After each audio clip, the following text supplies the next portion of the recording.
Welcome to the Scoop World Order. It is Thursday. We are rolling along. We've got breaking news on the Michigan saga from Nevada Buck. A lot of stuff's going on. A lot of disciplinary stuff's coming on. We're going to get into all of that. But real quick, as always, very thankful and grateful for you guys. Thank you guys for always tuning in. Leave us a like, click subscribe, and also click that alert button. Shout out to you guys are watching from, and is coming down tomorrow. We're very excited about that. Going to get right into Nevada Buck as I throw up my screen. Nevada, what is going on? What is happening? What is Rob Petitti, the commissioner of the Big Ten, thinking right now?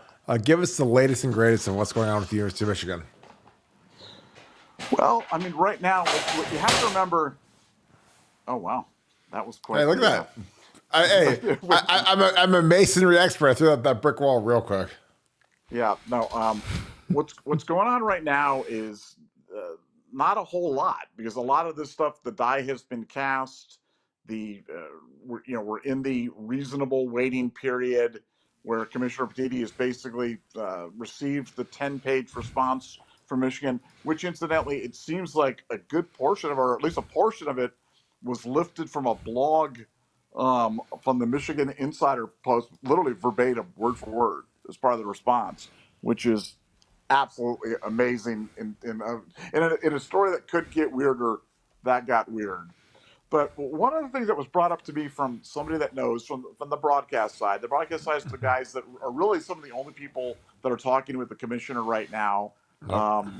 And what they brought up, which I found very interesting, was they said, look, Nevada, you have to understand there's one key difference between the NCAA rules and the Big Ten rules. And that's in the NCAA rules. The coach is the responsible party, the ultimate responsible party for all the actions of the people inside the program. In the Big Ten rules, it's the institution.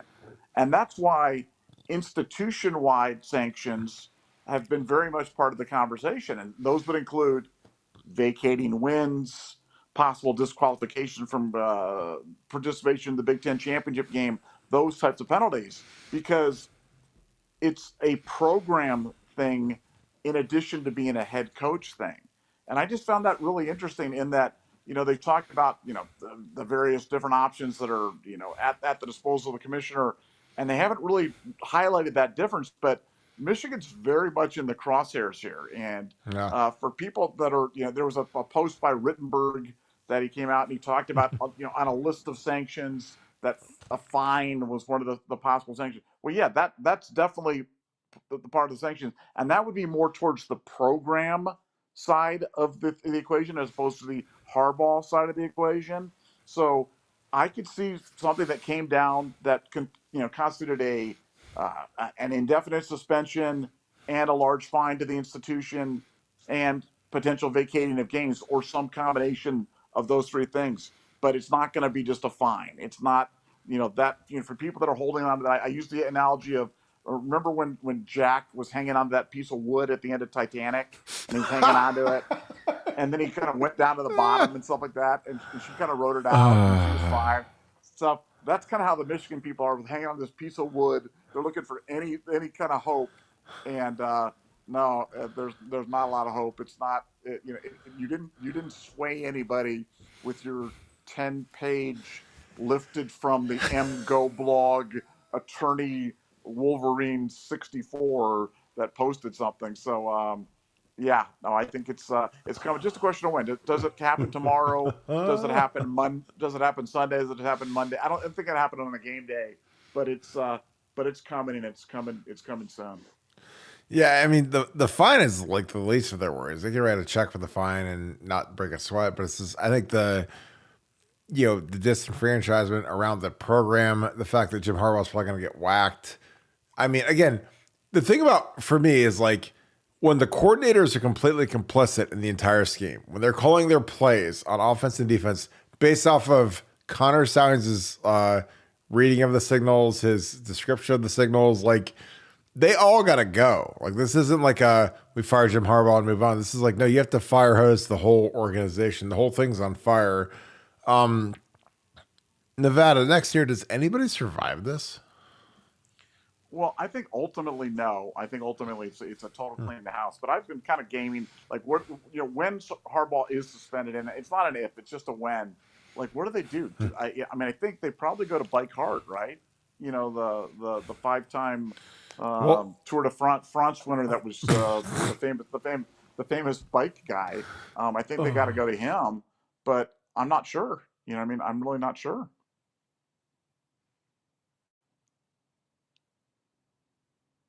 do you think that Mike Hart, if Sharon Moore is gassed and then the DC is gassed, does anybody survive? Because like I can't, I don't know how you keep Mike Hart, because like if the OC knows, then the position coaches knows. That's like the crazy part about it. It's like it's not. This isn't like one person on either side of the table knew. This means that like everybody knows. So I don't know. Like I think that when you do this, that was always the funny thing to me, is like with Jim Harbaugh, all of a sudden, you're like, well, we're gonna fire him. But I'm like, how do you not fire Sharon Moore in the DC? Because, they're the guys calling the plays, and they're the guys that are like, hey, whisper in my ear what the play is gonna be. Okay. Oh, they're gonna run to the right. Okay, we're gonna bring it, double safety blitz, or we're gonna bring edge pressure or whatever based on your call. So again, like I know it goes extremely deep, but I don't know when you can stop, keeping people. Because I'm telling you, it's fascinating to me, because like, they say, oh, we'll suspend Jim Harbaugh. I'm like, well, the coordinators do probably as much or more than he did. So how do you manage that, Nevada? No, but if you read the 10-page response, basically what Michigan said is our coordinators are so stupid and so gullible that they believe that Connor Stallions could just sit there and just pick them off on this, the topics that from watching TV and from just, watching the signs, and that he was some sort of savant, like Rain Man there, counting cards and in kind of an emulate to Rain Man. Remember when Rain Man, the famous scene where they dressed up in the suits, the matching suits when they went to Yeah. Vegas on the card can? That's why he wore the matching outfits at the CMU game. You know what I'm saying? He likes to dress up like people that he knows, and that's kind of his thing. That's kind of a Connor Oh my Stallions God. thing.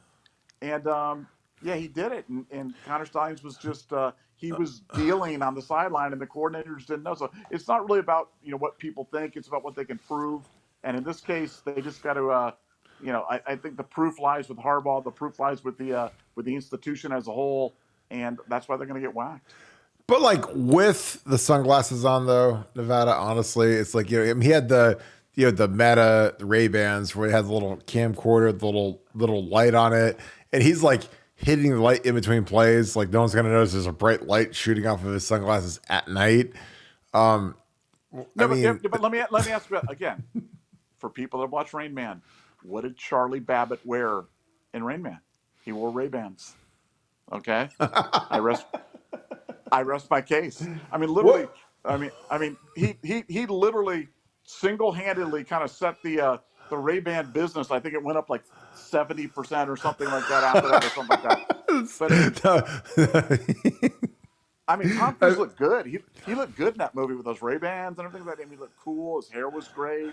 He was there driving the cars and everything like that. And you know, I just think that Connor's kind of old school. It was kind of a tribute. It was he did it as a tribute to all of us older people that enjoyed that movie, and I for one thank him and applaud him. See, to me, like when you think of, if you said Kirk, name a movie that Connor Sounds reminds you of, it's like Psycho, because Psycho, like Norman Bates dresses up like his mom, makes a ham sandwich for the chick, then they murder her and throw her in the little, like the little lake behind the place, and he's a taxidermist and all that thing. Like that's what Connor Sounds reminds me of. So talk about, Yeah, yeah, you yeah, yeah, told. but let's talk about that just for a second. Like that's the story that Michigan wants you to have right now. Is that this guy was this nutty lone wolf that just he used to sneak into the Schembeckler Hall and type stuff and do and it's like no, he was the golden boy. He was the favored child. He was the heir apparent to all this stuff. They treated him like royalty there. They Yeah. took pictures with him. They put him on staff. They paid him handsomely. They gave him unbelievable access. And now they want to make Norman Bates him. Dude, he wasn't Norman Bates. He was the guy. He was the man that would be king at Michigan, and they loved him for it. They all loved it. Yeah. All the players, all the staff, Jim Harbaugh, Jay Harbaugh, Minter, Gaddis, Sharon Moore. They all loved him. They all loved him, and it's so funny how they're going after him now, and oh, he's just a nutty psycho. These stories come out about what a psycho is. Dude, that was your guy. So let's Yeah. stop with he was a psycho, but I digress. No, but that's fair. I mean, again, like Jim Harbaugh the last 2 years interviewed for NFL jobs, went to the Vikings on signing day, interviewed with the Broncos this past year. You know, excuse me, Jesse Minter literally went to the Ravens after 1 year because again, these guys knew what this guy was doing, and they're like, look, we got to get out of here as fast as possible. This is like this guy's like, he's like a guy that bought a bunch of insurance on things that was going to be on the Titanic and it hit the iceberg and it hit to the bottom of the ocean. They're just like, oh, hey, I knew this thing was going to sink, because my buddy crashed it into the side of the iceberg and jumped on a lifeboat. So I get to claim all this insurance for all this cargo and all these jewels and everything else. And, like, again, it's crazy because, like I said, I couldn't understand why everybody was jumping ship from Michigan last year or 2 years ago. Like in 2021, when they waxed us up there with Aiden Hutchinson and the whole crew. And again, you and I have a pulse on Ohio State better than anybody in the industry. And I look at that game, and last year's game was even worse because like last year, again, folks, you guys watch NFL football on Sundays. I know you guys are football addicts. CJ Stroud is incredible. Like he's probably a top 15 quarterback in the NFL already. He's probably going to be the unanimous rookie of the year. And we lost with JJ McCarthy at home after they whooped us in 2021, all the motivation in the world. So it's like something like just stunk in the whole equation. And I'm like, how could we lose with Paris Johnson, DeJuan Jones, Trey Henderson, Marvin Harrison, Becky Buka, and then you have CJ Stroud, who's probably the Heisman. He should have won the Heisman. Again, like I know I'm supremely biased, but Caleb Williams stinks. CJ Stroud, CJ's having maybe the best rookie season of all time for a rookie quarterback at a team that, frankly, isn't that great. But he's ripping up the field right now, and we lost to those guys because they knew the plays, so they knew how to stop us. So I don't know, like it runs deep, and I feel bad for the kids just because like the kids, that's their senior day. I mean, when you lose at Ohio State against Michigan, that doesn't happen very often. I mean, that happened last in the late 90s. But to me, like there's a certain responsibility when you're an underclassman and you do not want to let the seniors leave. Or even if you're a guy like CJ, everyone on the team knows CJ is going to leave after 3 years. So you don't want to leave those guys hanging and have them lose at home. So, I mean, our guys were lit up, ready to go, play hard, the whole deal. But we fell short. And again, it was an embarrassing loss. It was a game where, it was a pretty tight game, but at the end, it was like we were trying everything we could do to stop the run, which again, they were picking our signals and they knew that we were, pressuring and bringing guys in certain places. And I remember watching the film and I was like, how can they do a simple handoff? And when in the defense we're in, it's like if one guy misses the tackle, if Tommy Eichenberg is in the right gap, it's an 80-yard touchdown. That's like the perfect play call. And then after all this came out, I was like, makes perfect sense. Connor Sounds over there. He's picking up our signals. And all of a sudden he's saying, hey guys, run this because this is the defense they're in. And if they hit it, it's out the gate. But your thoughts on that, Nevada? Because again, like I feel bad because there's nothing that can ever give these guys that day back. When you lose to Michigan at home, it sucks. And obviously in 2021, we had Garrett Wilson, Olave. We had like a loaded up squad and we lost up there. But what were your thoughts on those two? Because again, I feel so bad for the kids. I feel bad for the staff. I feel, bad for the program because again, we had lost to those guys in, we lost once in like 20 years. Like we lost them in 2003. We lost them in 2011. But your thoughts on that game?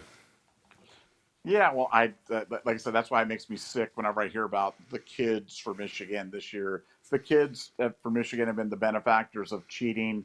Like you said, when you're blitzing from the left side and you run to the right, that's the perfect play call, and they just happen to know where that was going. And when that stuff happens, it looks bad for Jim Knowles, looks bad for the entire defense. It sets off this whole narrative about being soft and about how tough Michigan was. And no, they were just cheating. And and before we get off this cheating thing, and this is kind of it's a little bit of a tangent, but I don't want us to not talk about this tonight because we haven't really talked about this, and I just think that this is the ultimate rabbit hole. But the Connor Stalions used vacuum cleaner business that Blake Corum is a 33% owner of, that Blake Corum claims that he didn't know that he owned any part of this used vacuum cleaner sales business. So I was just gaming this on my mind. I'm like, okay, let's say it's a legitimate business. It's 100% legit. Okay, if it's Mhm. 100% legit, then no person is giving up 1/3 of the equity of a legitimate business. It just does not happen. No chance, no chance, no way. So now we're left with either Blake Corum is a pathological liar and is absolutely lying and it's got their Uh, and then we got to wonder why is he lying, or it wasn't a legitimate business. It was a front for something else. It was a money laundering operation. It was a funneling of booster, whatever it was. But that's the only options that you have that are left on that. I mean, that thing just stinks to high heaven, and it doesn't seem like the media's got a real intellectual curiosity for this. But that's a big story, man. That's a really big story. well, I mean, to me, it's like I think Blake Corum is absolutely lying, and again, I could be dead wrong, but like, what would make an intern who's making 50 grand a year decide to sign up the guy that was in the Heisman discussion preseason, Blake Corum, to be in an LLC where they're cycling through used vacuums? Because this is like something like when it's like 3 in the morning and you're eating potato chips in your underwear at the couch and you're saying, and some infomercial comes up and says, "Hey, do you want to get rich quick?" And Connor says like, "Yes, that'd be great." And it's like, well, you can refurbish used vacuums on Amazon that come from China, and you can send them out. And if you pay $10 for a broken used vacuum, you can sell them for $65, and it's $50 a head, and times 1,000, and then you're a millionaire. So like, it just like me and you, we've talked about this in pre-show. We obviously when we do our pre-show stuff, it's like, who buys a used vacuum?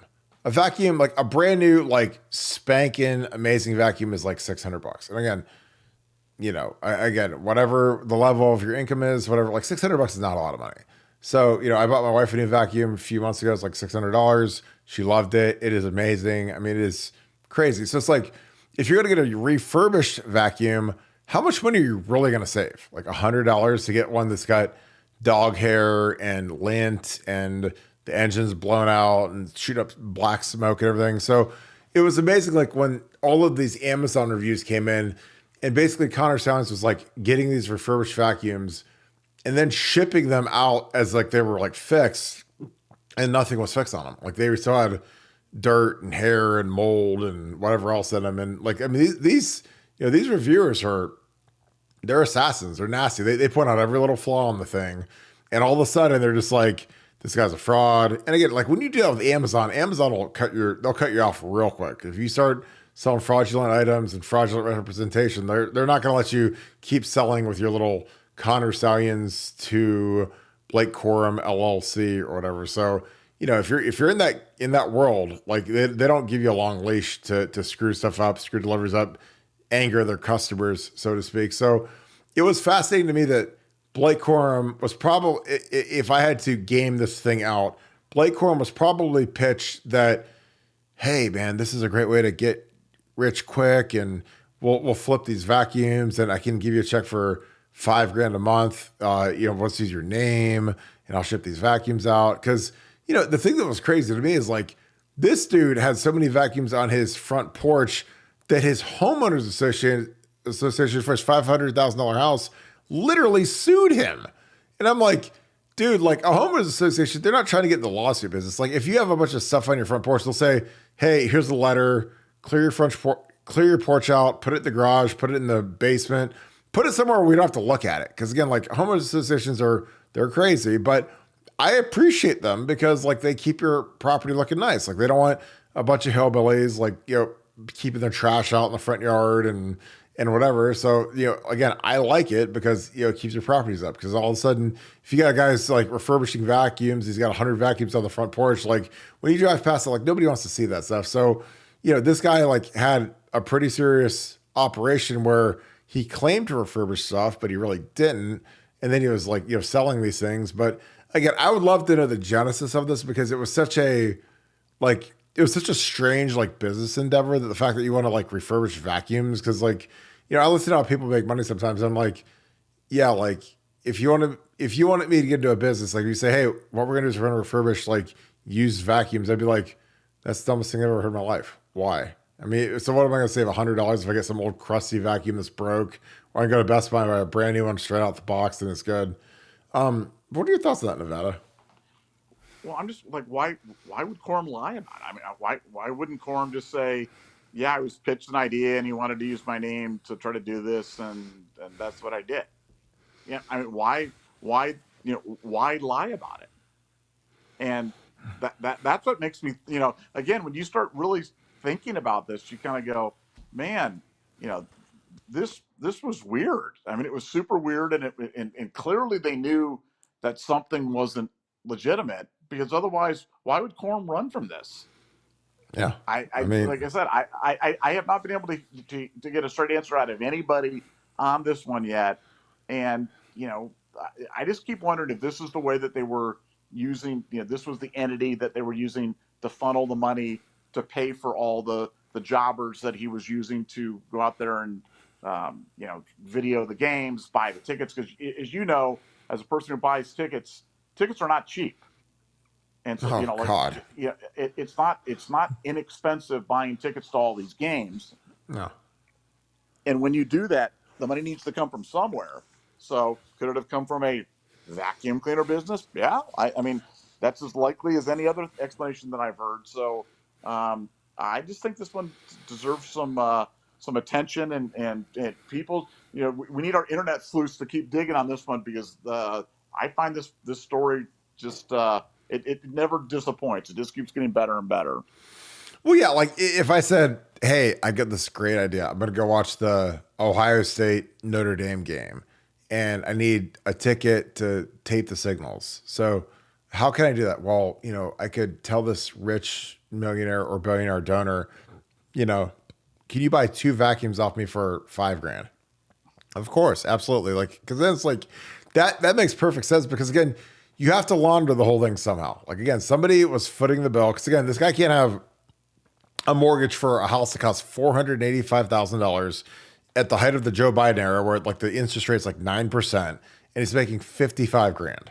And then he's like, flipping used vacuum cleaners. Like none of it makes any sense, but there had to be a way for somebody to pay him more money to be able to pay his mortgage, to be able to pay for the expenses. Because again, like when they came out with the report where it was like, oh, he spent $15,000 on tickets and travel, I'm like, yeah, that's like 5 games. Like if you go to the Ohio State Penn State game, I mean, a lot of you guys are Ohio State fans, diehards that went to the Ohio State game versus Penn State. It was like $2,000 a ticket, $1,500 a ticket. Like if you're getting lower bowl seats where you're recording the signals, you're not paying like $300 a ticket. You're paying like $800 a ticket, $1,000 a ticket. And then you multiply that times, they went to 8 Ohio State games. They went to Penn State games. I mean, again, as you guys know, you guys are huge Ohio State fans. You guys that tune into this, like tickets are absolutely insanely expensive right now. So, if you're trying to buy tickets for every single game on the secondary market, you're going to pay through the nose. It's going to be absolutely crazy. And so, when you're making 55 grand and you've got a $485,000 house, and then you're trying to buy all these tickets for all these stringers that are going to be filming the signals, like it is a huge endeavor, and you have to figure out a way to wash the money. Again, that's like, just you put on your thinking cap for a second. Like if you're an intern, and again, that's why it's hilarious when people say, oh, well, Jim Harbaugh didn't know that he was doing this. I'm like, well, this guy's making $55,000 a year as like probably the number 2 recruiting guy in the entire building. And on a Friday night, when the whole team is sequestered in a hotel, they'd go to the team meal, they go to the hotel, they watch a movie, they have chapel, whatever. Like if you're making 55 grand, they're expecting you to be there and be a part of the team. But if all of a sudden you're like, hey, I got a great idea. I can go to the Michigan State versus Central Michigan game and I can wear sunglasses and a cap, and my boy can get me a field pass and I can wear my little sweat jacket and I'll blend in with the team with my sunglasses on, and I can record the signs, and I can also, again, I think that the biggest reason he went to that is because it was like a practice rep for him. He could practice stealing the signs from Michigan State for when they played him. Because again, like, when they played him to open the season, Michigan State had a chance to be decent because Mel Tucker was the head coach. But after they put a bullet in Mel's head, all of a sudden they don't have, the season's basically over. When you fire the head coach in the middle of a college football season, the season dies immediately. So I think he's trying to get practice reps. He's trying to confirm that they didn't change their signals from year over year. But like I said, like those guys are all complicit in the whole thing. Nevada, your thoughts on that? We'll get into these super chats. Yeah, no, I mean, I think that's absolutely it, and I think that it was something illicit, illegal, against the rules, not on the thing. Otherwise, none of this would have gone down. There's no explanation where this was a legitimate business and it went down this way. Nobody gives away a third of a legitimate business to somebody who doesn't know that you gave them a third of that. It wasn't like Connor Santa Stallions. Yeah. It was, nobody does that. So what was that about? And I'm sure we'll find out someday. And right now we just have speculation, but it's fun talking about. Well, yeah, and they formed the LLC in Wyoming, which I'm sure, Connor Stallions is in his infinite genius. It's like, well, for the most advantageous, tax state, let's go to Wyoming instead of Delaware. Because a lot of LLCs they're formed in Delaware, or they form them wherever you can get the most tax advantages. So it's like, well, let's do it in Wyoming. Blake, hey, let's do this. And again, I think that at the end of the day, like Blake Corum attached himself to it so that he could make mailbox money. It's like, hey, if you do this and you attach your name to it, and you put it on the side of your Corvette, because again, Blake Corum can play stupid. But, when you're a social media idiot and a moron and you tag hashtag business mogul, hashtag, BC vacuum VC or Blake Corum vacuum. I mean, he was tagging this stuff next to his Corvette that he's driving for the year. And he's like, oh, I'm a businessman, not a businessman. Like he's JZ or something. And I'm like, dude, you tagged yourself and all that. And you can act like you're dumb, but I guarantee you, Connor Stallions sold him a bill of goods. You say, hey, you do this, put your name on it. I'll give you a third of the company and I'll pay you $5,000 in cash every month that I can use your name and life will be amazing. And Blake Corum's like, really? And I can sign this LLC? Oh yeah, absolutely. You nothing to worry about. But I think that, the liar in the whole thing is Blake Corum. Cause I mean, I'd bet a lot that he, unless you're absolutely insane and you want to go form an LLC with somebody else's name on it, I mean, that's a felony in this, in the state of Wyoming. That's a felony. You can go to prison for that. So it's you're not doing that unless you have consent from the actual person, which I think Blake Corum was totally complicit in that. So get to the super chats. J.R. Parker, appreciate you, brother. As always, thoughts on Rich Eisen melting down over this. Nevada, your thoughts on Rich Eisen? I think he's worthless, but go ahead and give me that. Yeah, I mean, just put him in the Keith Olbermann type of category. Yeah. I don't know what happened to all those ex-ESPN guys, but they've kind of lost their mind. And, I mean, it's just, the problem is they're not even trying to be intellectually honest about this or fair. And so that you can't really listen to somebody when they're not even-handed at it at all and won't listen to the other side. So to me, he's lost all credibility and he's a joke. So that's all I got. Fantastic comparison, because Keith Olbermann, growing up on SportsCenter was decent puns, decent funny nicknames and all that thing, and now he's a joke. And Aaron Rodgers absolutely slayed him because when he said, "Hey Keith, go get your 8th booster shot," or whatever, I mean he absolutely destroyed him. So but I think it's the same way. I think Rich Eisen is so far in disbelief because again he's been basking in the glow of Ohio State losing to Michigan the last 2 years. And when he finds out that it's all a fraud and it was all a cheat, he doesn't know how to contain himself after they've been whooped for 20 years. So totally agree with that. David Fennell, this is an ultra important question. So all you guys that are tuned in or you guys are driving to work or whatever, listen to this. David Fennell, Kirk, your favorite wing sauce. Also, I've heard a ton of complimentary stuff on Ohio State. So let's see, are you impressed with the progress so far? Nevada, do you have a favorite wing sauce before I get into my diatribe? No, I'm going to defer to you because you are the expert on all things wings. All things fried. Okay, so yeah. Truffalo used to be a Buffalo Wild Wings staple for 6 months, and I ate Mike Paul, who is a proud sponsor of Buckeye Scoop and is a regional director for Buffalo Wild Wings in Central Ohio. Used to stockpile truffle for me. I think I was the only person in the world that ate that and loved it because it smelled like mushrooms because it was truffles, and a lot of people didn't like it, but it's my favorite flavor of all time. Right now, they've got a bourbon, a Bullet. Bullet is a bourbon company. A Bullet, it's like a Bullet sweet like barbecue sauce, and that is fantastic. But Mike also told me that it is going away in about is like he says like you got like 10 weeks left of it before it goes away forever. And I'm like, dude, that's my favorite sauce. You guys keep getting rid of all my favorite sauces, but B-Dubs has great wings. Obviously, they're partner of Buckeye Scoop, big supporter of Buckeye Scoop. So, Desert Heat is fantastic. Yogi's, they've got a dry sriracha that's fantastic. So, those are my favorites. So I appreciate you, brother. A lot of complimentary stuff on the O-line. I think the O-line has been really good. We knew they'd be good. I mean, again, they had some rocky moments, but they've also played some murderous fronts. Like Notre Dame has legitimate defensive tackles.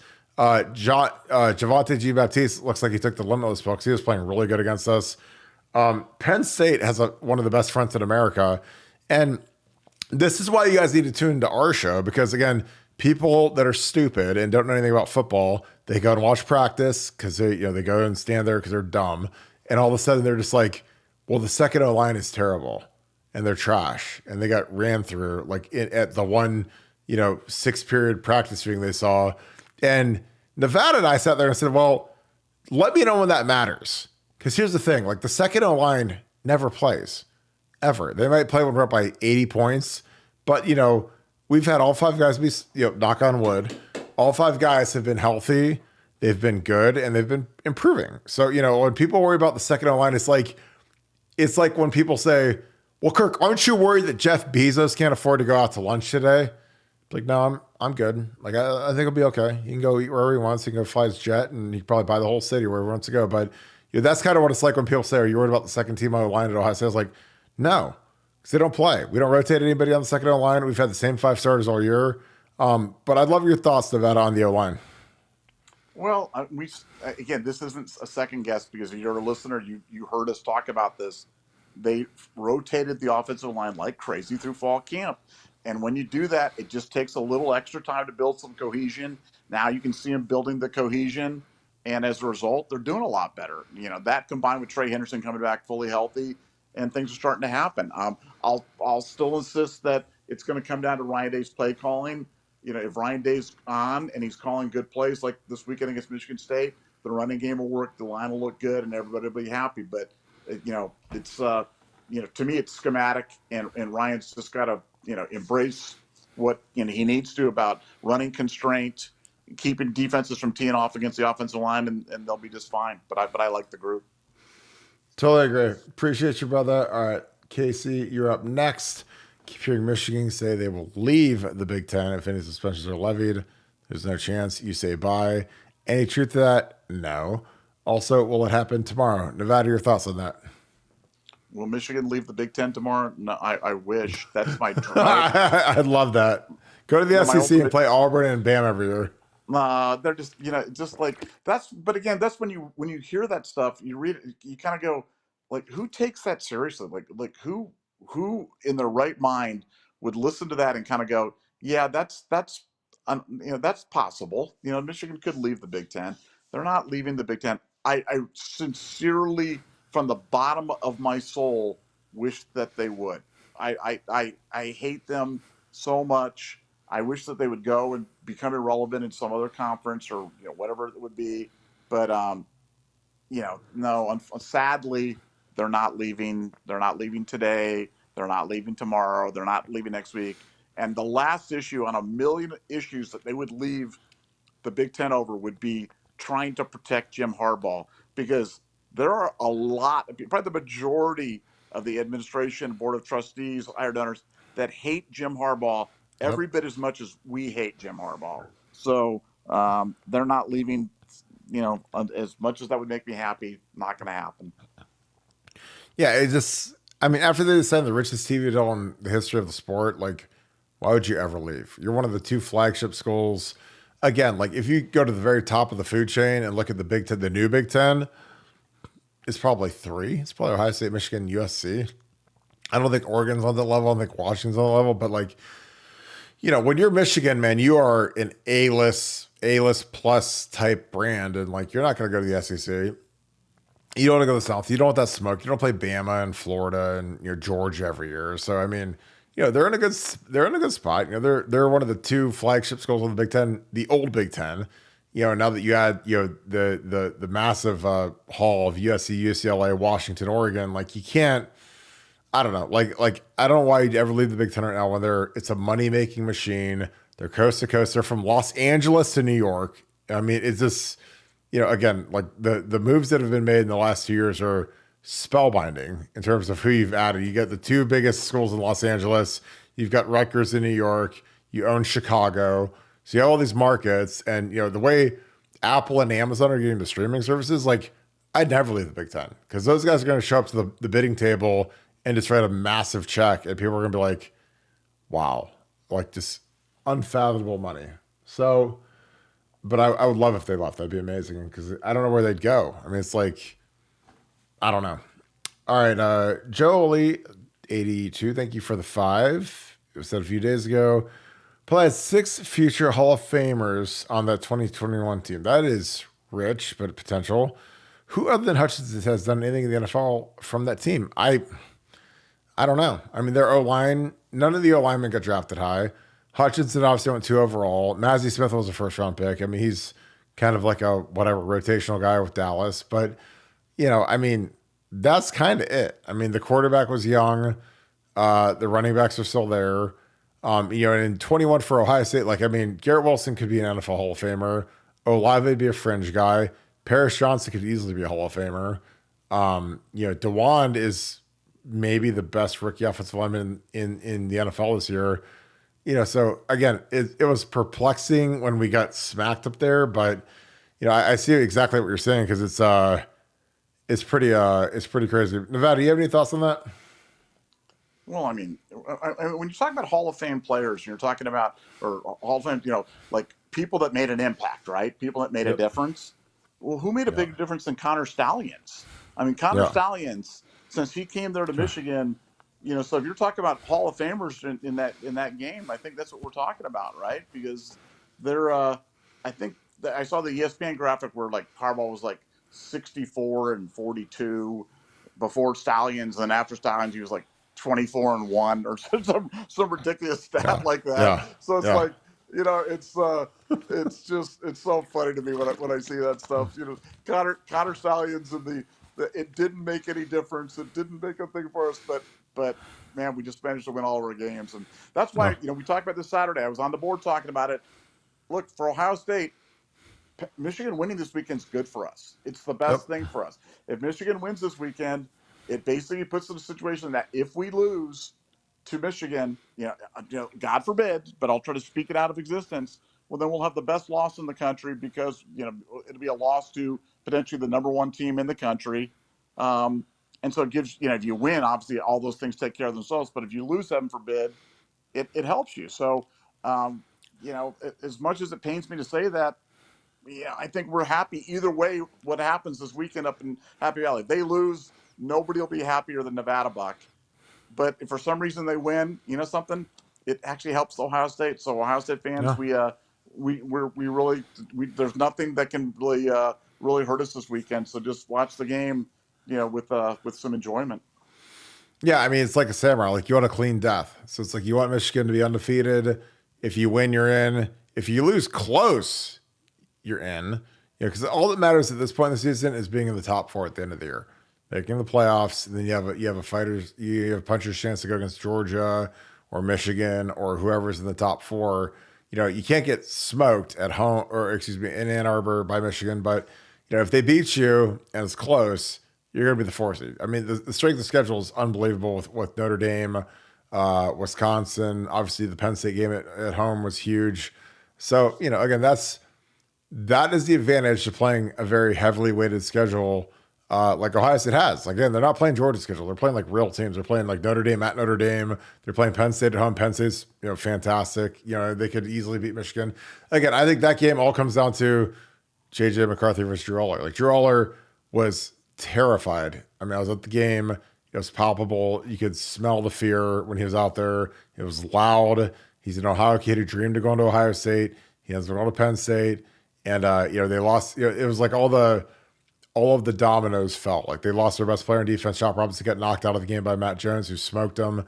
And it's just like one of those days where, do I think Penn State could beat us? No. But they're a very talented team. They could absolutely beat Michigan because I don't think Michigan's that great. All right, Nevada, this is a fantastic question. Nicholas Prakis, appreciate you, brother, for the super chat. Will suspensions get tabled because of TV ratings? That is a great question because I think this game will end up being the highest rated game of all time if it all goes to fruition with all of the bad blood and everything else. But your thoughts on that, Nevada?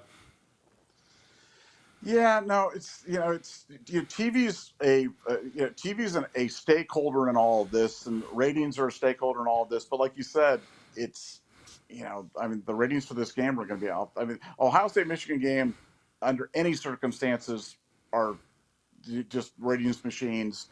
Ohio State Michigan games where they're both in the top 5 are absolute monster games.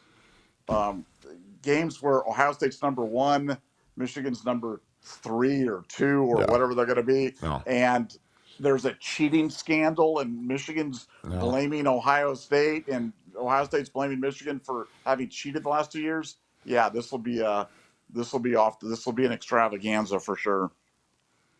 Yeah, I just think with the fact that we've lost the last 2 years, and then the cheating scandal emerging, and then it's up in Ann Arbor, and Ohio State will likely be favored. I mean, it's just a juicy matchup for the television networks. But I appreciate that, Nicholas. Great question. Super chat, TH. Appreciate you for the 10, brother. And if UM is ultimately found guilty by the NCAA for cheating in 21 and 22, could other conferences sue the Big Ten for the money gain for putting the team in the CFP, even if it gave UM just one win?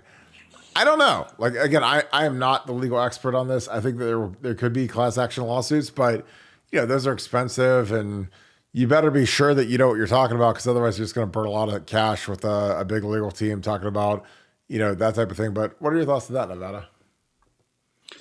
Yeah, I think those are tough. I think will that stuff happen? Yeah, probably, but I don't think much will come of. I don't think much will come of that. But I've seen those things filed before in a lot of different sports and a lot of different situations, and I've just never seen anything come of it. Until it does, probably don't put a lot of weight in that. Yeah, I mean, it's kind of like when somebody sues the NFL, like when the Niners played the Ravens when you're in New Orleans and there's a power outage, and magically, San Francisco had all this momentum and they had a power outage for 30 minutes, and all of a sudden the Ravens ended up winning, and people tried to sue the NFL for that. Like, it just, it just seems like a waste of time, a waste of money, a waste of everyone's time. But you can file the lawsuit, but if you're going to waste all that money, you might as well make sure you got a chance to win. The LLC, appreciate you, Sean. Thank you, brother, for the 5. The address on the LLC is the address of Stallions and Odia. Quorum has the same address listed in the LLC form, but Ellis is the resident. Again, I can't imagine somebody in this universe that would add an owner to an LLC and they did not consent to it. Because that literally is breaking the law. That's literally a felony. It's literally, you can go, that's a day one of law school type lawsuit where it's, hey, I wasn't a part of this. I can't go start a company and add Jeff Bezos and Bill Gates is like 33% owners and then go represent that and hope that it works. Like, you're going to get sued immediately and you're going to lose immediately and whatever. So, I don't know, Nevada. I just think with Quorum, I think that he's lying through his teeth. He's trying to backtrack from something that was probably presented as like fast cash, like mailbox money. But what are your thoughts on that? Well, what people have to remember about LLCs and owning a business like that, like, you think about it and you kind of go, wow, this is great. I've got 33% of the equity in this business. But you also have 33% of the potential liability of the LLC. Yes. Say that louder for the people in the back. That's the most important thing. It's like, look, it's fun to sign up for those things, but like if something goes sideways, you're on the hook for that. So say that louder. Yeah, so you have that situation. So you can't just like assign that to somebody. Like, I'm going to give you 33% of this potential Yeah. risk, Yeah. and is handed off to somebody else that they Yeah. don't know about. That's why this whole story makes no sense. But it just shows you. I mean, the Michigan man, the whole thing is just, it's about lying. It's about Yeah. obscuring the truth. It's so funny. It's absolutely cultural up there Yeah. in terms of what they do. That the fact that their starting running back is just lying. He's getting up there and lying to everybody, and nobody has the intellectual curiosity to ask him, hey, Blake, why are you lying about this? You know, why are you lying?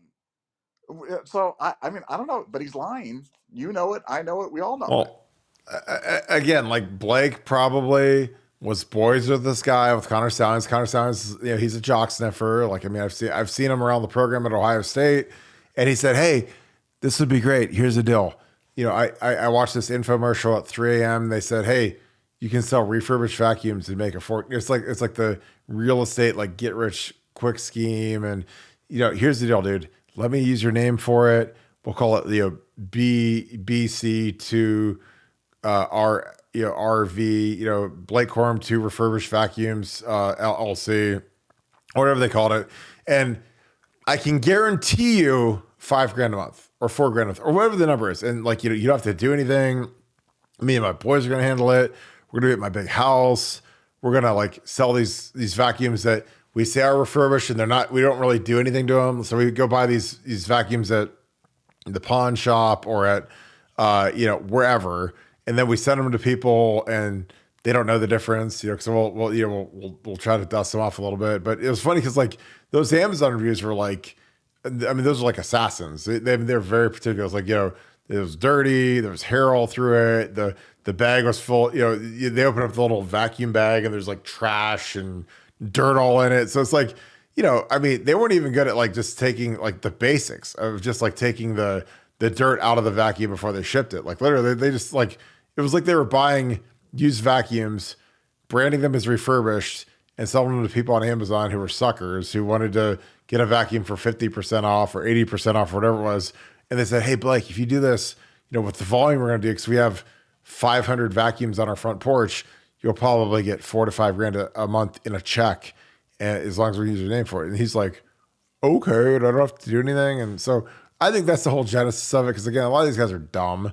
So you got to remember, a lot of these guys in Michigan are general studies guys. They're not business majors. They're not smart. So you go look up their bios and see what their bio is. General studies, which is like, I don't even know what that means. You go study general stuff, I guess, but you're not getting a real degree. Like you're not going to be like a business major, because a lot of these guys, they go to Michigan and they're fed this bill of goods. So, oh yeah, you can get into the Stephen Ross School of Business, and then those guys show up and they like can't even read or write, and they try to test into that school, and they get shipped to general studies, which is like, it's like Forrest Gump. Like you can go read like tread tires and that kind of thing. That's what their degrees are. So again, it's stupid, but again, they're dumb players, and Blake Corum is lying. I mean, I bet a lot of money he's lying through his teeth, and he was in on it because he thought it was going to be fast, free money. All right, let's go to my boy D Sonny. Actually, I got to do David real quick. So, thoughts on Penn State versus the Cheaters? Hate to say it, I think the Cheaters won by 2 scores. Penn State passing game isn't good. To me, like I said, it's all over JJ McCarthy. I think JJ is the guy. He's been in the battles. He's beat Ohio State. He's been in, on the road. I think his scrambling ability is a huge wild card in this whole thing. So to me, I just think that, if you put a gun to my head and say, Kirk, bet your life on who's going to win, I would say Michigan, because they've won 2 Big Ten titles, even if they're cheating their hair off. JJ McCarthy is a far superior quarterback to Drew Aller. And I hope I'm wrong. I hope you guys can get on Twitter and harass me and get on Buckeye Scoop and say, Kirk, you said JJ was better than Drew Aller. But like when I went to the Ohio State Penn State game a couple weeks ago, and I saw Drew Aller in person, who's he's a true sophomore, first year starting, and he came to the Horseshoe, he was absolutely terrified. Like, I mean, he was like a white girl in a scary movie. He was like running from Michael Myers and running from the guy in the Scream mask. Like, that's what he was, terrified. So, to me, I just think the advantage of quarterback is too severe. I hope I'm wrong. Again, I pray to God that I'm wrong and Penn State whoops them, because I hate Michigan. But what are your thoughts on that, Nevada? Well, look, first of all, we don't know how good Michigan is because Michigan has played absolutely nobody. So Yep. let's put aside this thing about how good Michigan is because I remember hearing before the Penn State game how good Penn State was, and now everybody's talking about how trash Penn State was. But before that game, there were people picking them. They were going to win the national championship. Drew was Oh going my to win the God. Heisman, and now Kill me everybody now. knew that they were trash. But like, I don't think we know how good Michigan is. One. Secondly, JJ McCarthy having a fun year, but it's funny when you look at JJ McCarthy's passing stats and then you look them right next to Cal McCord's passing stats, Yeah. and one guy is considered the odds-on betting favorite to win the Heisman, and the other guy is Mick Honda, and he should be benched, and he sucks, and he's terrible, and their stats are virtually the same. Now, the running stats are different, but the passing stats, which people are generally talking about, are Yeah. literally a mirror image of each other. So Yeah. I'm not on the Michigan is this unbeatable, force of Yeah. nature type. And I'm telling you, as you well know, Penn State is a very unpleasant place to play. So they better Yeah. get out fast because if they get Yeah. behind and Aller gets a little bit of confidence and Penn State's got Chop Robinson back and they get that running game going, it could be. I'm telling you what, I'm betting Penn State in the points. I'm gonna bury the lead and tell you guys right now. I am betting Penn State and taking the points. Nevada, how trash is it that it's not a night game? Like that they can't flex it. Like, like in the NFL with Sunday Night Football, if it turns out the game that they're going to have on is a dog, they can flex it out of that 8 o'clock slot and they can move it into the 4 o'clock or the 1 o'clock slot and they can move in like a big time game. How trash is it that the Ohio State Michigan State game is a night game and Penn State Michigan at Happy Valley, which is the toughest place to play in the country, is a noon game? Well, wait a second. Now you're the driver of the "I love noon I games" I, bus, I man. do. So No, there's I, nobody in the world. I love noon games. You can call me the king of the noon game. I love noon games. I do. you're Kirk Noon. Kirk Noon. Go ahead. Uh, yeah. Oh man. I hate noon games, man. I hate everything about noon games, and I just think that it's terrible. I think it's at least a 5 or 6 point difference in that game. I think if that game was at night, I think Michigan would be in deep trouble. Yeah. But it's not. So we just deal with what we got. Yeah, I think it's like at Happy Valley when they're good, that's like an 8 to 10 point swing. I'm just telling you, like when we lost out there 17-10 in '05, we were way better than they were. But I got hurt. We couldn't do anything on offense. Our defense played absolutely lights out, and we just hung them out to dry. It was as embarrassing as anything I've ever been a part of. But I still apologize to AJ Hawk when I saved it for that game because I was like, you guys did not deserve to lose to Texas and Penn State because we sucked so bad on offense, but we did. This is a great question, D Sonny. Again, D Sonny, you bring the heat every night. Appreciate you, brother. Do you think there's guilt from the O State staff about not realizing Michigan was cheating? That's a fantastic question. You said something felt off. I'm sure coaches felt it. Well, again, the Keenan Bailey signaling sheet was found in 2018 after we hung 62 on them and they waxed. They destroyed Don Brown's aura because again, going into that game, the whole narrative was like Don Brown is the greatest defensive mind in the history of football. And then we get out there with Dwayne Haskins and Terry McLaurin and Paris Campbell and Johnny Dixon, the whole crew, Olave, and we run crossing routes and we score 62 points and we threw for 8,000 yards. And they had that, they had that cornerback out there that was like one of Jerry Lewis's kids on the telethon. And we just wore that dude out until he was about to die. Because we kept throwing it at him. And I was like, this guy can't cover anybody. And they just kept throwing the ball over and over again. And I was just like, you don't want to say it wasn't fair. Because if you're dressed and you're starting out there, that it can be your day to get picked on. But Ryan Day was so unmerciless when he was the OC versus Urban. They're like, this guy can't cover anybody. We're going to throw at whoever he's guarding. We're going to throw it to him every single time. And we did. And it was just horrific results for Michigan. I mean, they gave up 62 points. And going into that game, you would have thought they were the 85 Bears or Jesus and his disciples were playing defense against us. And I was like, it's still Michigan. They're still kind of whack. They're not that great. And Dwayne Haskins can throw the absolute F out of the ball. He's got the greatest arm I've ever seen at Ohio State. and we get really fast guys at the skill spots. And sure as can be, we get out there and we chuck it all around, and they can't stop anything. But after that game, they found that Keenan Bailey sheet where it said, Keenan Bailey wore a blue shirt 65% of the time and a yellow shirt 20% of the time and green shirt. And when he does the wobble wobble, that means that it's a pass, and he does the duck walk, it's a run, and this means it's trips left, this means it's a run to the right. And they had this whole like sheet, but it didn't help them that day. But again, I think that once they found that, because again, like I know people on the sideline who swept the Michigan sideline after the game, they found that sheet. Some idiot left it behind, and they sent it to Ryan Day. Ryan and his staff was very aware of this is how intricate their sign stealing business is. So you better switch it up. I think that there's always some guilt when you've been played, because I feel like the last few years, like our staff has been played. But again, I think that that's something that they're going to be very tuned into this year to counteract that. But what are your thoughts, Nevada? Well, here's the thing, and this I don't think we've ever talked about this, but Ohio State changed their signs at halftime last year. They changed their signs at halftime. What Ohio State didn't realize, but what people have to understand is when you change your signs at halftime, you're not changing your signs to something that you haven't ever used before. You're changing them to a sign that you've probably used earlier in the year at some point.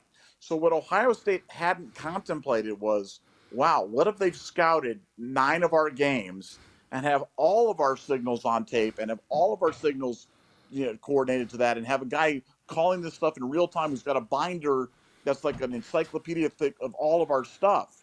So when they switched to week 3 signals, because again, you only have 20 hours a week or whatever you have of practice time. Yeah. You can't have 19 different signals for the guys, one for each quarter or one for each possession. It's not possible. We've talked about the realities of trying to do it, when you've got, 11 guys on the field, and you've got to be able to communicate to the dumbest of the 11 as well as the smartest with equal, effectiveness. It's just impossible to do. So Ohio State changed their signals. They just didn't have any idea the extent of the sign signaling. And that's why the second half performances by Michigan have been so unbelievable for the past 2 years, because coaches know that they might have had their signals going in, but they thought once they changed them that there'd be some sort of period of time where they had some sort of advantage. But no, Michigan had them all. So they were able to switch right back to it, and they were even more effective in the second half. But that is actually what happened last year. And again, I would bet a large sum that they were picking him in game, videoing him in game, staff in the locker room in game, like deciphering the stuff. Because again, like the way the game played out in the first half, where we were absolutely murdering them, naming the score, and then in the second half, it turned into we can't do anything right, we can't score any points, we suck on offense and defense. Like they ran it up us in the second half. I mean, they're calling run plays, and it was like, again, if Tommy Eichenberg doesn't hit the fit right, it's a 75-yard touchdown. And it's like, how can they be that perfect calling a play? If one guy misses his assignment, all of a sudden it's to the crib, and that's what it makes sense to me. Because I'm just like, we had good defense all year. Obviously, I think we're a lot better this year just because of the talent that we have, especially, with some of the rotational stuff at defensive tackle and at safety. But, we weren't like dog water last year. But again, the way they played us that second half, I was like, what is going on? And again, we played better defensively against Georgia, and Georgia was far superior to Michigan. Obviously, Michigan got ran through at TCU. And again, like, they didn't have the signals for TCU. So that's why they gave up 1 million points, and they looked like the JV squad, because all of a sudden they couldn't cheat, and life was not as fun anymore. D. Sunday, I appreciate you, brother. You're always in here. Appreciate you being regular. Tater Buck, my man, I appreciate you as well. We beat Michigan, Oregon, Florida State, and Washington. Went out in the 0-7 Steins in the fetal position, surrounded by vacuums waking. I mean, I think you're right. I think we beat Michigan. I think that, we get into this playoff. Like, again, Nevada and I have said for, I don't know, 8 weeks now that this is a team of destiny. And I know people aren't catching on to that, but I'm like, in 2002, at this point in the season, when it was early November, nobody was like, man, I can't wait to see the Miami Hurricanes. Man, I can't wait to see Craig Krenzel and Adrian Clark and the crew go play, Vince Wilfork and Jerome McDougal and Sean Taylor and Kellen Winslow, and I can't wait to go beat those guys. But that O2 team, they kept winning. They beat Purdue by the Holy Buckeye play, and they beat Michigan on the option pitch to Mo Hall. There were like 1,000 different heroes that year, and we just managed to win every game. And again, that's what me and Nevada always stress when we're on BuckeyeScript.com. It's like, look, in college football, all you have to do is win by 1 point. That's it. Everybody else is like, oh, it's got to be a beauty pageant. You got to win by 70 points, and it's got to be fair. It's like, no, you just got to win by 1. You have a zero that loss column, win by 1. And if it's a clunker, a stinker, people are like, oh, this isn't a sexy win. This isn't a whatever. Like, just flush it down the toilet and just keep winning. That's all that matters. Like at the end of the year, when you win the Big Ten championship and you're 13-0, you're gonna be in the playoffs. You're probably gonna be a 1 or 2 seed, and the rest can take care of itself. But your thoughts on that, Nevada? Do you think we beat those guys and then we keep Michigan out of the playoff? Well, I think that's certainly I wouldn't, let's put this way. I wouldn't bet against this Ohio State team. This Ohio State team is a team of destiny. For fun, we were going through Holy Buckeye today, going through that on tape. I'd found an old clip of the old Cincinnati Ohio State game, which frankly, it's funny because that was the one game that year. Oh, yeah. I was coaching youth basketball, and I had to leave for like the final 3 minutes of that. So I'd never seen the final 3 minutes of that game. I'd only heard and I'd seen the thing about with the guy dropping the balls in the end zone, but I'd never seen it. And so Yeah. it's funny. That was the first time I'd ever seen it today, and it was so much fun watching that and kind of going back through memory lane. But yeah, nothing about 2002 was screaming, potential national champion. And all you want to do now in these days and times is just get in the playoff. If you have a chip and a chair, you have a chance. And that's why go back to this Penn State game this weekend. If Michigan wins, then we have a chip and a chair if we win at Michigan, for sure. And we have a chip and a chair if we lose at Michigan, more than likely. So, I know what I'm rooting for. I'm rooting for Michigan to lose because I never want Michigan people to ever be happy. But if they win, there's definitely a silver lining out there. I agree. Again, I hate Michigan people to death, but again, I know you're gonna say I'm sadistic and I'm some sort of weird whatever I am, but like I like playing them when they're good. I like playing them when they're undefeated. Like that 06 game when they're undefeated and we got to ruin their season, beat them, felt absolutely amazing. 04 when they asked if they could chill the roses in our Gatorade cooler so that they could have roses put in their mouth, after the game. We whooped them and we were like 14-point dogs at home. We sucked. We were 7-4, and we go out there and we just we taxed them. We beat them like a new guy. We beat them like they're the new guy in prison. 37-21, and they had they had Henny and Hart and all the gaudy dudes, but Troy put us on his back, and we were motivated. And again, like that's the funny thing about this game is like it comes down to who's tougher and who takes care of the football, who wins the rushing battle. Again, that's what. If you go back through the annals of 100 years of Ohio State, Michigan, go look at the turnover battle, go look at the rushing stats, and that'll tell you who's going to win, like with a 99% clip, basically. And basically, it's who's tougher, and like that's the thing, like with Tress, like people say whatever they want about Tress because he wore a sweater vest and he looked like Mr. Rogers and he's a softie and whatever, but like that dude was a stone cold killer, and he got us right for that Michigan game. He had Earl Bruce come in and talk on Sunday. He had Jack Tatum talk to us on Thursday. So like by the time we hit the field on Saturday, we were lit. We're ready to go, primed up, and that's why he's the GOAT, because Trust is the guy that switched that whole rivalry around. But I appreciate this. Todd, appreciate you, my man, for the 5. Kirk, Nevada, why don't you guys think that I can't say I'm just gonna say it again, is that good? I don't disagree. I just want your take. Hello from Temecula, the home of Dan Henderson, who knocked out Michael Bisping at UFC 100. I was there. It was fantastic. Hendo was a monster. So thank you for watching us from Temecula. I think that they don't have the star power that they've had the last few years. Again, they don't have Mozzie Smith. They don't have Aiden Hutchinson, excuse me. I don't know. And I could be dead wrong. Another quarterback is vaunted. He's a guy, he's a junior guy. A lot of, NFL mock drafts haven't won in the first 2 rounds, but I don't know. Like I think JJ McCarthy's just a guy. Like if I own an NFL team, I wouldn't be drafting him to be my number 1 quarterback. But what are your thoughts on it? Why do you think that Michigan is not good, Nevada? Well, I just think their offensive line's taking a step back, and Yep. I'm not saying they're not good. I'm just saying I don't think they're all that. I don't think that Yeah. they're this great team, this unbeatable Yeah. team, this juggernaut. I think they're like Penn State. I think Yeah. I think them and Penn State they're very comparable teams. I think they're flawed teams, and I think Michigan lacks big playability on the outside. I think they've got some good players defensively, but no, and look, their running backs Corum and Edwards are both been really average this year. Yeah. They don't have a Marvin Harrison on their team. They don't have a Trey Henderson on their team. They don't have a JT Tumalo on their team. I mean, I just I just think that we're better. And yeah, I think we're going to get a really good idea. Now, if they go out there, they go to Happy Valley and beat Penn State, 57-0, then that's a bad take. Then that was, Yeah. Yep. then you can say, hey, Nevada there. But I don't think that's going to happen. No. No, that'll be a war. Like Saturday's gonna be a war for those guys. I gotta go. And again, that's why I love how Ohio State is set up right now. Because we got Michigan State, we got Minnesota. We're not playing at Happy Valley. We're not playing Notre Dame. Like we got all of our heavy leg work out of the way earlier in the season. So now it's like we basically have 2 weeks where we can chill. So if you got to hold a guy like Cade Stover, because I would be shocked if Cade played before Michigan. Because I know what Cade's dealing with right now.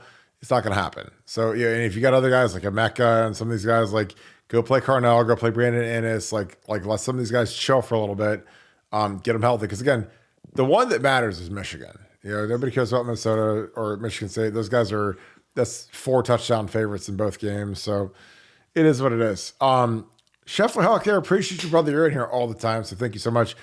As more days go by with no action, I at least hope that anything will happen during the season. Big is more concerned about money than doing what's right. Nevada, I don't know, man. Like I can't see Michigan playing in the Big Ten championship with what's looming over them. But what are your thoughts on that? Well, what the speed of of what's been happening, or Yeah, whether I mean, first, guys, let's be real. We're working at warp speed. This is the yeah, fastest thing that's ever happened in the history of mankind. Is this thing? And right now, anytime you've got a legal battle where people have talked about lawyering up, then you have to make sure that you're doing things by the book. And what the book requires is you go out there, you have a meeting with the university president, done that. mm-hmm. Then you send them a letter saying you notify them of pending penalties, done that. Then you give them a reasonable period of time to respond to that, done that. Then you carefully consider their written response to you. That we only got the response 1 day ago. If you issue the ruling within hours of getting the response, basically what you said is, I didn't even read it, to be honest with you. Yeah, And yeah, so you're putting so the lawyer's telling you, hey, guy, just wait, just chill and wait. So all you're hearing right now is all this noise out there from Michigan people talking to each other and congratulating each other how they backed off Tony Petitti and how they've won and how he's cowering in fear and wavering and all stuff. When in reality, nothing's happened. All he's yeah, doing is waiting out the reasonable time, drinking a scotch, and waiting for his lawyer to say, "Okay, yeah, now you can unleash hell," and yeah. send it to him. So that is what's going on. Yeah, I mean, again, when you're dealing with a high profile decision, big pressure decision, and you've got a full legal team, combing over it, they're going to give you, this is the best case, the worst case. This is what you can do. This is what you can't do. So this is not like some shoot from the hip and hope for the best and hope that Michigan's, compliant with the discipline. It's like, I mean, this is a major decision. Like, do you whack Michigan hard? What's the severity? Who knew?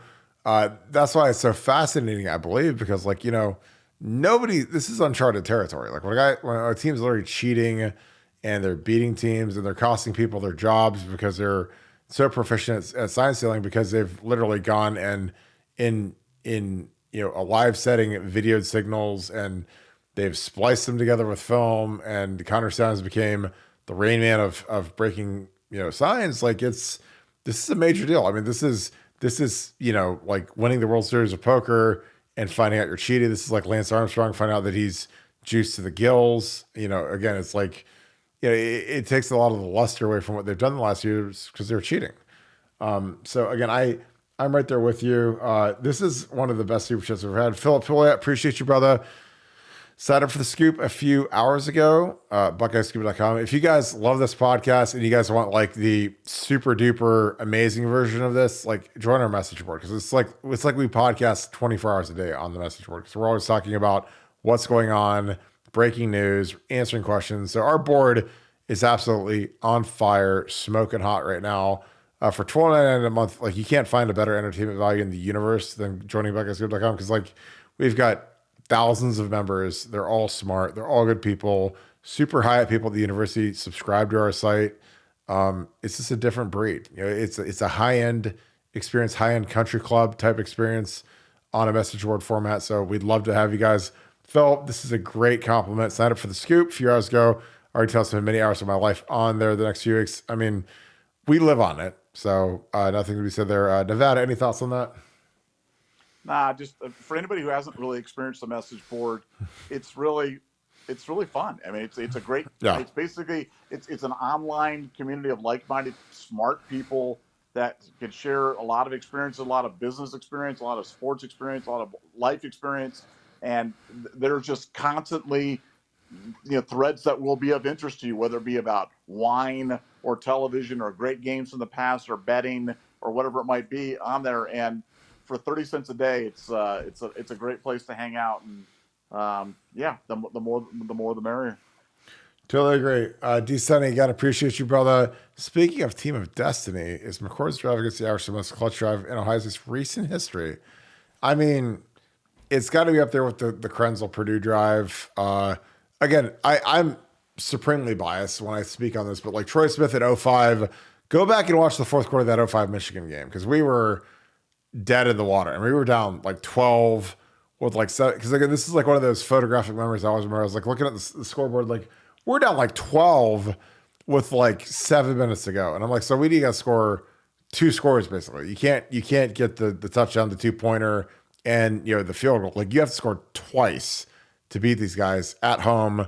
7 minutes to go. Again, that 05 Michigan team was very talented, but they were very injured all year. But by that time, they had everybody back. They had Mike Hart, they had Jake Long, they had Hanny, Woodley, like this, David Harris, like guys that were legit dudes, legit players. Alan Branch, and Troy marched him down the field. And again, you always get massive bonus points when you do it against Michigan, especially a good Michigan team. Like, because again, like there's a lot of teams that are like quote good Michigan teams, but I always evaluate like what do their players do in the NFL? How good were they? And that 05 team had like ballers everywhere, and Troy marched us right down the field against those guys. But Nevada, your thought? It was that Irish drive at the very end as clutch as you've seen in Ohio State history?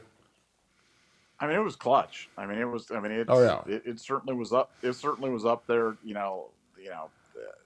The great thing about that was just so many big plays. It wasn't just one big play. It was 4th and 7 to Fleming, and then obviously the great dot to Emeka, and the fact that he was able to battle through one of the 57 intentional grounding penalties we've gotten this year and still battle it back and get in there. No, it was great. It was a great moment for him, great moment for the team, and great. I mean, let's face it, the entire narrative of the season changes if we don't win that game. So that drive had far-reaching implications. It's amazing how 1 point, 10 men on the field can change the entire tenor for the Notre Dame season, for the Ohio State season, for a lot of other teams in the playoff season. So yeah, that was big. and I was glad they didn't have 11 guys on the field, especially when the defensive end was missing when we handed the ball to Chip Trayanum and he scored. But I digress. Jim, could the Big Ten be waiting until tomorrow because Friday is Veterans Day and a court holiday? So, again, in the universe of the news dump, would that be the ultimate like strategery to like wait till the team is like people are out of the office and dump it at 3 o'clock in the afternoon? I don't know. I mean, I've seen crazier stuff. I've seen stuff happen late on a Friday when people aren't paying attention. But what are your thoughts on that, Nevada? Well, I mean that certainly I've had that the thought put to me by some really smart people. So wouldn't surprise me. Timing these things is always tough, but Friday of Veterans Day makes a whole heck of a lot of sense. But also waiting till Sunday or Monday after the Penn State game, that makes sense too. So I mean, I guess I could argue it either way, but yeah, it definitely tomorrow's an interesting day because it is a holiday, and No. but I don't know if I don't know if Petiti wants to be seen as trying to use that kind of gamesmanship, so that may actually work Yeah. against him doing that. He may not want to give them the side of like, oh, you did it during a holiday, you're trying to cheat us, and so he's thinking that. I mean, Petiti, this guy, he's a Harvard Law graduate. He Yeah. was the CEO of the College Sports Network, of the MLB Network, COO of Major League Baseball. I mean, this guy, he's not intimidated by the fact No. that Michigan managed to hire lawyers who were able to steal their brief off of MGO blog. So no, I think people are really underestimating this guy. This guy is no Kevin Warren, and if he turns out to be Kevin Warren, I'll be the first one to pillar him, and we can march on Chicago headquarters together and try to string him up. But the people that the people that I know that know him speak Yeah. very, very, very highly of him, and I think he's a sharp guy. Yeah, I think he's a measured guy. I think he's really smart. Again, he's like literally the exact opposite of Kevin. Kevin Warren was a shill, was a moron, lost the confidence of the Big Ten when he canceled the season, when the ACC and SEC kept on playing. He was just a liberal hack. That's all he was. And then you get, this guy who's this guy's an assassin. He's a beast, highly regarded across the circles he's been in. This was viewed as a grand slam home run, especially after you have a doofus like Kevin Warren, who's a complete moron and was a black eye for the Big Ten. After you've had guys like Jim Delaney, who was a legendary commissioner, a guy that grew the league. You hire a complete moron like Kevin Warren, and then you kind of circle back and get a Harvard Law guy like Rob Petiti. I mean, it was just a massive hire for the Big Ten. And again, I think that when you're a guy who's astute and you know that you're dealing with, let's just be real, you're dealing with the two flagship universities in the Big Ten. You have to really be measured. You have to, okay, like let's make sure that we got this right. Let's make sure we, hammer them so it doesn't happen again or whatever. But, I mean, you're not dealing with Rutgers or Indiana. This is a major brand, and they're going to want to fight and do the restraining orders and all that other jazz. But I just think with the paper trail that they have that's so glorious, like you have no chance. I mean, these guys had Connor Stalions literally at a game on a Friday night to open the season against Michigan State on video, 4K.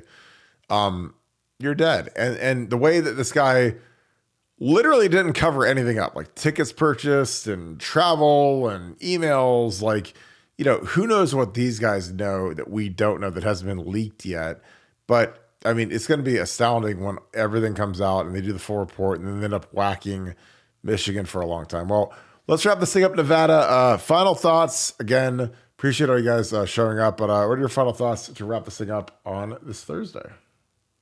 Yeah, it'll be interesting to see if it drops tomorrow. I'm betting no, just because I don't think Petiti's going to want to be seen as doing it on Veterans Day, but I could be wrong. So stay tuned. This thing could literally pop at any time. So stay tuned to the news and stay tuned to the scoop. Appreciate you, brother. As always, thank you guys for tuning in. If you enjoyed this content, leave us a like, click subscribe. Also, click that little alert bell. Again, I want to hear you guys to shout out where you guys are watching from. Put that down in the comments. I always love seeing where you guys are at. But always, appreciate you guys so much for kicking it with us. Give me your prediction. Does it happen tomorrow? And we're all the way down to Friday. They got Penn State on Saturday. So, I mean, it's game time for Rob Petiti and the Big Ten to figure out what they're going to do with Michigan, because I think it's going to be critical, and I think it's going to be very harsh. So, but as always, thank you guys for tuning in. Thank you, Buckeye Nation, and thank you, Scoop Family. I'm going to talk to you guys tomorrow. It'll be Friday, getting into that Michigan State game, that night game, that November night game that we never have had before. So we'll be ready to crank it up and rock and roll. So as always, thank you so much. Talk to you guys tomorrow. Go Bucks.